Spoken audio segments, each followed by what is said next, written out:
ملي تنجاوب على داكشي ديالكم اتفقوا معايا. الا لقيتوا شي حاجه ما كايناش قولوها لي في اخر الحصه. الطموح ديالكم هو انني نربي ولادي ونوفر لهم واحد التربيه حسنه، نسافر ونيفو هنا وخارج البلد. علاش لا؟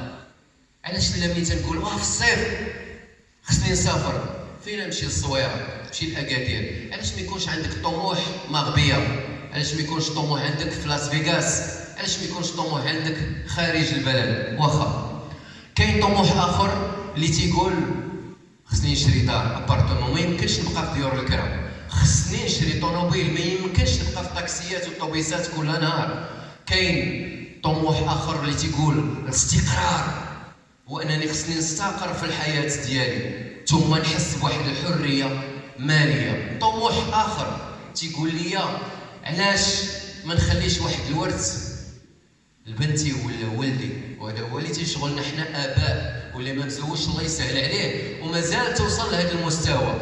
ولدك ولا بنتك واحد السن غادي يسولك بابا شنو خليتي ليا؟ فين نقرا؟ بابا شنو خليتي ليا اولا ماما؟ اذا الارث مهم جدا كما خلاو لينا والدينا الله يطول لنا عمرهم. صحه مزيانه، علاش لا؟ نكونوا اصحاء ثم يكون عندنا واحد التحدي شخصي وتكون عندنا واحد لافير او فرصه عمل ديالي انا. سمعوني عافاك، ديالي انا، ما نخدمش للنجاح ديال ناس اخرين. راه هذا واش فين مقدمين المغاربه تنخدموا على باش نلبيو الاحلام ديال ناس اخرين، وانا تنبقى واقف في بلاصتي ما كاينش اللي تيحركني. اذا هذه بعض الطموحات، ولكن هناك طموحات اخرى راه عندكم، اليس كذلك سي سعد؟ فعطيتينا بعض الامثله سي مصطفى شكون اللي يقدروا يكونوا هما الطموحات ديالكم هنايا. يمكن يكونوا وحده جوج ثلاثه، يمكن يكونوا كاملين، فعلى حساب كل واحد عليه تيقلب ولا شنو هي اهم حاجه عنده اللي باغي يحققها في الحياه ديالو.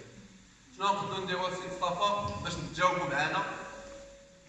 غنبغيو نخليو لكم واحد جوج دقائق 120 ثانيه فكروا فيها شي حاجه اللي مهمه اللي تتقلبوا عليها. فكروا فيها مزيان ونسولوا شي وحدين، نحاولوا نسولهم يتجاوبوا معنا يقولوا لنا فاش تيفكروا. نخليو لكم جوج دقائق. صراحه كنتي تكيسي سعد ملي طلبتي منهم جوج دقائق. كلنا تنحتاجوا لواحد التدريب تنقوموا به الان اللي ممكن تقوم به انت في البيت ديالك، وهذا راه مهم. هو انني نجلس مع راسي ونشوف شنو خاصني في داري. حنا لا، واحد الزاويه في الدار عندك راه تتسناك، راك عارفه فين كاينه. تجلس وتحاسب مع راسك وعرض راسك فيها لواحد القهوه وتحاسب مع راسك. هذا التدريب كما قلتي مهم. شكرا سي سعد، كانت فكره ذكيه. عندكم جوج دقائق. جوج دقائق، طلق الكرونومتر.